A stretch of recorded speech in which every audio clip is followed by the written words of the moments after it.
Hello. Hello.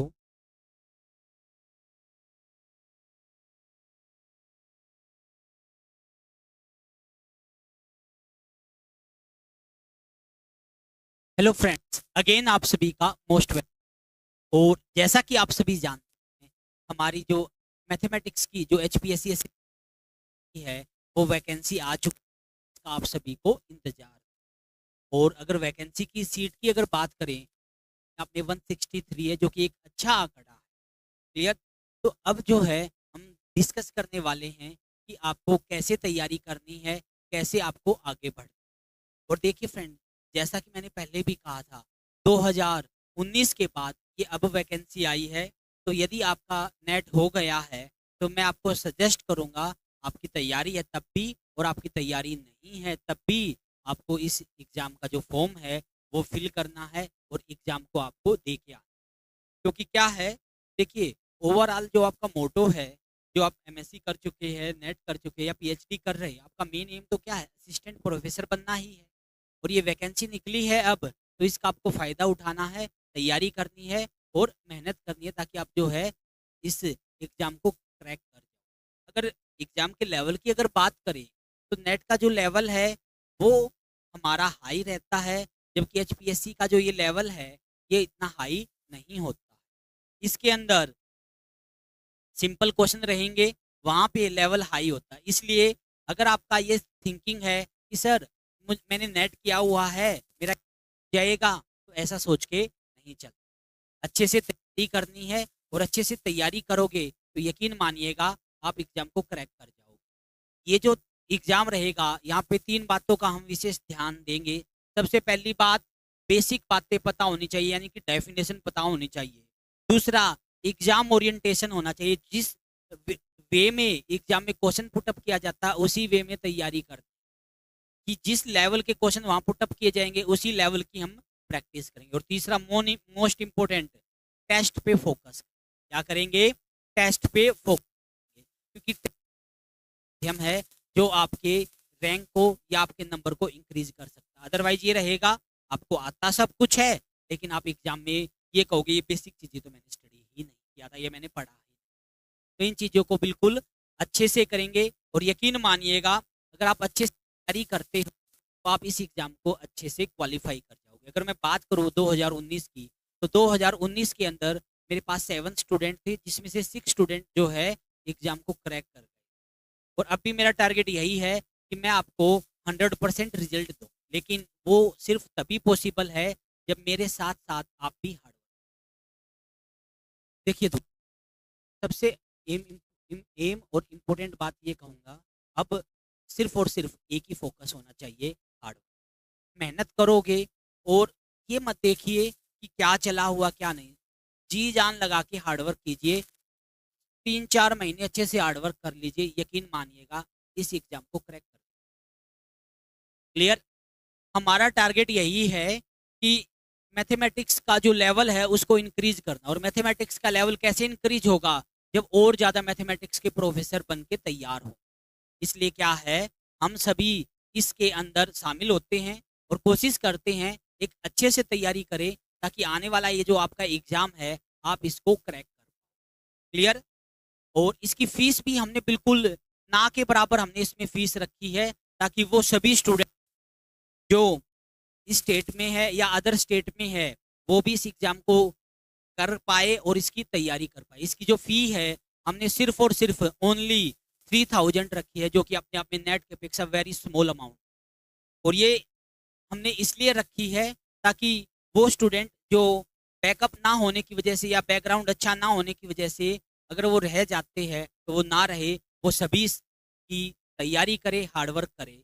और मैं आपको डेली एवरी टॉपिक से बिल्कुल बेसिक से उठाता हुआ लेके चलूंगा, जहां पर आपको डेफिनेशन, प्रीवियस क्वेश्चन, और साथ के साथ जो भी क्लासरूम में हम करवाएंगे उसके नोट्स की पीडीएफ प्रोवाइड की जाएगी, ताकि आप क्या है, उन सभी क्वेश्चनों को ध्यान से कर पाओ। या कभी आप प्रैक्टिस करना भूल गए या क्लास लेना भूल गए हो, तो उस क्लास को बाद में चाहो ले सकते हो, या आपके पास टाइम नहीं है क्लास देख पाओ, आप क्या है, उन नोट्स की सहायता से आप अपनी तैयारी कर पाओ। लेकिन फिर वही कहूंगा, कंटिन्यूटी तभी मेंटेन रहेगी जब आप अच्छे से तैयारी करोगे। अच्छे से तैयारी करोगे नहीं तो यकीन मानिएगा आपका नेट हो गया है, लेकिन इस एग्जाम को क्रैक नहीं कर पाओगे। इसलिए ओवर कॉन्फिडेंस नहीं लेके आना है, कॉन्फिडेंस के साथ ही आपको तैयारी करनी है। और जो क्लासेज है हमारी वो 10 अगस्त से हम स्टार्ट करने वाले हैं, जिसके अंदर मैं आपको डेली 2 घंटे जो है मैं आपको क्लास लेने वाला हूँ, जहाँ पर सब कुछ बेसिक से समझाऊँ। ओके। और दूसरा ये है, अगर वैकेंसी की बात करें तो 163 निकली हुई है, जो कि अपने आप में बहुत अच्छा आंकड़ा। अच्छे से तैयारी आपको करनी है, मेहनत करनी है। कुछ मैं आपको क्वेश्चन दिखाता हूँ तो आइडिया आ जाएगा कि क्या लेवल रहता 2019 के। कुछ मैं क्वेश्चन उठा रहा हूँ HPSC के, वहां से आपको लेवल का पता चल जाएगा किस टाइप के क्वेश्चन पुटअप किए जाए। ध्यान दीजिएगा क्या कहता है, if the sub sequence of sequence are convergent then sequence. क्या कहता है, एक सब सीक्वेंस है, क्या करती है, कन्वर्ज करती है। तो सीक्वेंस के बारे में क्या कहोगे, हमने सीखा था यदि सीक्वेंस कन्वर्ज करे तो एवरी सब सीक्वेंस क्या करेगी, कन्वर्ज करेगी। सब सीक्वेंस कन्वर्ज करे तो सीक्वेंस का कन्वर्ज करना कोई जरूरी नहीं। -1 ये ले लीजिए। अब इसकी एक सब सीक्वेंस उठाई Bn, इवन नंबर वाली, जो कि कांस्टेंट है, जो कि क्या करती है, कन्वर्ज करती है, लेकिन खुद क्या नहीं करती, कन्वर्ज नहीं करती। यानी कि सब सीक्वेंस कन्वर्ज कर जाए तो सीक्वेंस का कन्वर्ज करना कोई जरूरी नहीं, कर भी सकती है और नहीं। पहला कहता है डेफिनेटली वो कन्वर्ज करेगी, कोई जरूरी नहीं है, ये रहा काउंटर एग्जांपल। कहता डेफिनेटली डाइवर्ज करेगी, कोई जरूरी नहीं है। कहता ओसिलेट करेगी, कोई जरूरी नहीं है। कहता कन्वर्ज तभी करेगी जब सभी की सभी सब सीक्वेंस सेम लिमिट को कन्वर्ज करेगी। यस, ये थ्योरम है। If all the sub sequence converge to the same limit then sequence must be converge to that limit.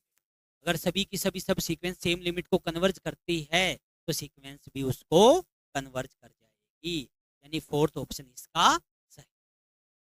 देखो एक दो और क्वेश्चन, जैसे every compact subset of A on A matrix space is. कहता है एक मैट्रिक्स स्पेस है और ए क्या है, कॉम्पैक्ट सबसेट है। पहली तो मैट्रिक्स की अगर बात करें, कॉम्पैक्ट सबसेट उठा लीजिए। मैट्रिक्स स्पेस में क्या होता है, कोई कॉम्पैक्ट है, यूजुअल मैट्रिक ही समझाओ, तो कॉम्पैक्ट जो होगा वो क्या होगा, कॉम्पैक्ट यूजुअल में if and only if close plus, तो क्या होना चाहिए, क्लोज भी होना चाहिए और वो आपका बाउंडेड भी होना चाहिए। तो ए क्या होगा, क्लोज भी होगा और बाउंडेड भी होगा। तो पहला ही ऑप्शन आ गया, simple definition base. Third question देखो, थर्ड क्वेश्चन क्या है, कौन सा इसमें सब स्पेस बनेगा। ट्रिपल वेक्टर का हम जानते हैं, x, y, z such that ax by cz equal to 0 है तो ये वेक्टर स्पेस बनेगा, अदरवाइज नहीं बनेगा। क्लियर की अगर बात करें तो सर इक्वल टू 0 है बनेगा, इक्वल टू 1 है नहीं बनेगा, इक्वल टू 2 है नहीं बनेगा, इक्वल टू 1 है नहीं बनेगा। तो क्लियर, तो इसमें कौन वेक्टर स्पेस बनेगा, सिर्फ और सिर्फ ऑप्शन नंबर फर्स्ट। क्लियर। और अगर आपको पता है ट्रिक वाइज और वैसे सिंपल सोल्व करोगे जो आपने CMSE में स्टडी किया है, तो यकीन मानिएगा इसमें तो बहुत टाइम लग जाएगा। यहाँ क्या है, सिंपल ही क्वेश्चन पुटअप करेगा, कोई टफ नहीं हो। नेक्स्ट देखो, डायमेंशन बतानी वेक्टर स्पेस की 4x4 की रियल मैट्रिक्स है। अच्छा अगर बात करें तो C/R है, ये प्रॉपर नहीं लिखा है, क्या है ये, C/R। क्लियर, ध्यान दीजिएगा, अगर मैं डायमेंशन की बात करूँ सिमेट्रिक मैट्रिक्स की C/R, वो क्या होता है, 2 × n × n+1 divide by 2। n क्या होता है, ऑर्डर ऑफ द मैट्रिक्स। इससे ये कैंसिल आउट, n कितना है यहाँ 4, n+1 क्या हो जाएगा 5, तो क्या आंसर आ जाएगा 20 इसका जो है वो आंसर आ जाएगा, इसका 20 जो है इसका हमारा आंसर आ जाएगा, डायमेंशन। जैसे नेक्स्ट क्वेश्चन है, कहता है कौन सी स्टेटमेंट फॉल्स है। क्या कहता है, कौन सी स्टेटमेंट फॉल्स है। मैं जानता हूं एवरी मैट्रिक्स उसकी कैरेक्टरिस्टिक पॉलिनोमियल को सेटिस्फाई करती है। कैरेक्टरिस्टिक पॉलिनोमियल कैसे बनती है, एक्स का स्क्वायर माइनस में trace of A into X और प्लस में determinant of A equal to 0 ऐसे बनती है। क्या हो जाएगी, एक्स का स्क्वायर ट्रेस कितना हो जाएगा 4x, डिटर्मिनेंट की बात करें तो 0, ये आ गई कैरेक्टरिस्टिक।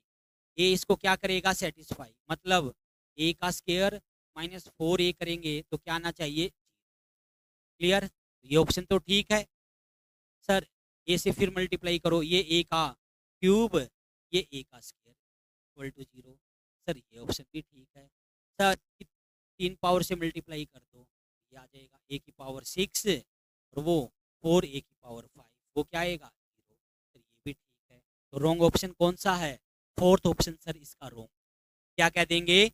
जो फोर्थ ऑप्शन है, फोर्थ ऑप्शन इसका रॉन्ग आंसर।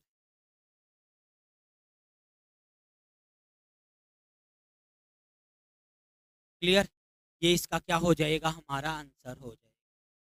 सिमिलरली नेक्स्ट है, चेक करना है कौन सी डायग्निजिबल नहीं है। हम जानते हैं कि अगर मैट्रिक्स सिमेट्रिक हो तो डायग्निजिबल होती है, मैट्रिक्स की आइगन वैल्यू डिस्टिंक्ट हो तो डायग्निजिबल हो। ये सारे रिजल्ट हमने सीखा हुआ है नेट में, वो सारे रिजल्ट मैं आपको क्लास में समझाने वाला हूँ। ये क्या है? सिमेट्रिक है, डायग्निजिबल है। आइगन वैल्यू डिस्टिंक्ट है, डायग्निजिबल है। सर यहाँ स्क्यू सिमेट्रिक है, आइगन वैल्यू कॉम्प्लेक्स है, तो ये डायग्निजिबल नहीं है। आर पे काम चला हुआ, इन जनरल ना पूछे तो क्या मानेंगे? आर। ये भी क्या होगी? डायग्निजिबल। तो कौन सा ऑप्शन रॉन्ग है? सी। सी जो ऑप्शन है ये रॉन्ग आंसर हो जाए। नेक्स्ट पे बढ़े। नेक्स्ट क्या है? सिंपल हमारा ग्रुप थ्योरी का है, बिल्कुल इजी क्वेश्चन है। ये बताना कौन सी स्टेटमेंट इनकरेक्ट है। कहता है every field is the integral domain. Field होगा वो इंटीग्रल डोमेन होगा, बिल्कुल सही बात है। Every field is the integral domain, integral domain need not be a field. तो पहला ऑप्शन फील्ड जो है वो इंटीग्रल डोमेन होगा, बिल्कुल सही बात है। कहता है second, finite C R U without zero divisor एक फील्ड बनेगा, बिल्कुल बनेगा।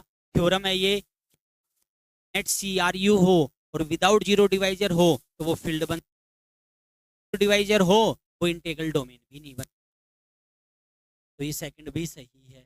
Third, every group isomorphic to some permutation group. कहता अगर कोई ग्रुप है तो वो आइसोमॉर्फिक होगा किसी ना किसी परमुटेशन ग्रुप के साथ, बिल्कुल सही बात है, थ्योरम है। Next, every integral domain is the field.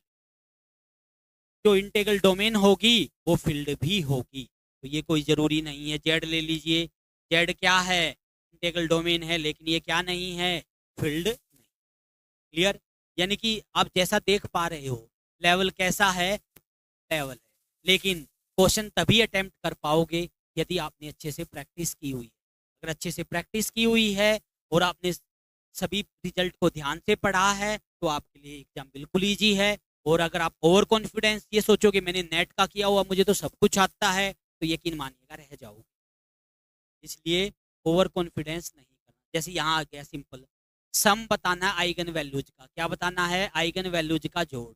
अब हमने रिजल्ट सीखा है क्या कि आइगन वैल्यूज का जोड़ किसके बराबर होता है? Sum of the diagonal element. किसका? Sum of the diagonal element. Diagonal element का जोड़ ही क्या होता है? आइगन वैल्यू का सम। तो डायगोनल एलिमेंट क्या? 2 2 2, तो इनका सम करेंगे तो क्या आएगा? सम आएगा सर 2 + 2 + 2, तो क्या आएगा? 6। तो इसका मतलब आइगन वैल्यूज का सम जो है वो क्या आएगा? 6। क्या आएगा? 6। पहला जो आंसर है ये इसका आंसर हो जाएगा। क्लियर? ये इसका क्या हो जाएगा? ये इसका आंसर हो जाएगा। क्लियर? तो ये इसका जो है इसका लेवल रहने वाला है, जो कि अपने आप में इतना इजी भी नहीं है, इतना हार्ड भी नहीं। लेकिन अगर आप अच्छे से तैयारी करोगे तो यकीन मानिए 1 मंथ के अंदर इसकी बहुत अच्छी तैयारी की जा सकती है। क्या अच्छे से हो तो महीने के अंदर इसकी बहुत अच्छे से तैयारी की जा सकती है। और हमारा टारगेट यही है कि हम इसकी बिल्कुल बेसिक से तैयारी करें, ताकि अगर आपका गैप भी हो गया है तब भी आप इसको कर पाओ। ओके? और आशा करता हूँ आप सभी जो है इसकी तैयारी करने वाले हैं। और ये जो दिया गया कॉन्टैक्ट नंबर है जो कि आप देख पा रहे हैं स्क्रीन पे, जो कि क्या है 8607383607, यहाँ पर आप मुझे मैसेज करके व्हाट्सएप पे या फिर आप करके मेरे से डिस्कस कर सकते हो। आपकी अगर कोई क्वेरी है, कुछ डिस्कस करना चाहते हैं, लेकिन आपसे मैं सजेस्ट कहूँगा कि आपको ये बैच ज्वाइन करना। और ये फीस इसलिए मैंने यहाँ कम रखी है ताकि आप सभी इसको ज्वाइन कर पाओ, अफोर्ड कर पाओ। 3000 कोई बिग अमाउंट नहीं है कि आप उसको अफोर्ड नहीं कर सकते। तैयारी अच्छे से लेके चलनी है, हार्डवर्क अच्छे से लेके चलना है, ताकि आपका जो एग्ज़ाम है आप करेक्ट करो। ओके, आशा करता हूँ आप हार्डवर्क करोगे, तैयारी करोगे और एग्ज़ाम के ओरिएंटेशन जैसा एग्ज़ाम में पूछा जाता है उसी वे से आप तैयारी करोगे। Okay, all the best. मिलते हैं हम सभी 10 अगस्त को। 10 अगस्त से हमारी लाइव क्लासेज रहेगी, डेली इसको हम स्टडी करेंगे और जो क्लास कोई स्टूडेंट उस दौरान नहीं देख पाता है उसको वो बाद में अटेंड कर सकता है। ओके, तो अभी के लिए फ्रेंड्स यही करते हैं, बाकी जो है हम डिस्कस करेंगे हमारा नेक्स्ट में, यानी कि जो लाइव क्लासेज रहेगी 10 अगस्त। आई होप आप सभी अच्छे होंगे, स्वस्थ होंगे और अच्छे से तैयारी कर रहे होंगे। Okay friend, all the best.